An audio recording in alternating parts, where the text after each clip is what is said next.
আমি বানিয়ে নেব নিরামিষ আলুর দম। নিরামিষ আলুর দম বানানোর জন্য সবার প্রথমে কড়াইতে তেল গরম করে আলু দেব, তার মধ্যে নুন ও হলুদ দিয়ে আলুগুলো ভালো করে ভেজে নেব। আলুগুলো ভাজা হয়ে গেলে একটি পাত্রে আমি আলুগুলো সব তুলে নেব। আর সেই তেলের মধ্যে গোটা জিরে ফোড়ন দিয়ে দেব টমেটো ও আদা বাটা। আদা ও টমেটো ভাজা ভাজা হয়ে গেলেই তার মধ্যে আমি মটরশুঁটি ও লবণ দিয়ে নাড়িয়ে চাড়িয়ে তার মধ্যে দিয়ে দেবো কাজু বাদাম ও পোস্ত বাটা। তারপর দেবো হলুদ, পরিমাণ মতন ধনে জিরের গুঁড়ো ও পরিমাণ মতন লঙ্কার গুঁড়ো দিয়ে ভালো করে নাড়িয়ে চাড়িয়ে নেব। যেই মশলা থেকে তেল বেরিয়ে আসবে তখন আমি সব আলুগুলো দিয়ে দেবো। আলুগুলো দিয়ে ভালো করে মশলার সাথে কষিয়ে নেব। কষানো হয়ে গেলেই তারপর আমি দিয়ে দেবো জল।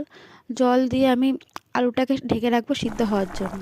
ফুটে উঠলে আলুগুলো সিদ্ধ হয়ে গেলে তারপর গরম মশলা ও ঘি দিয়ে নামিয়ে নিলেই তৈরি হয়ে যাবে আমার নিরামিষ আলুর দম।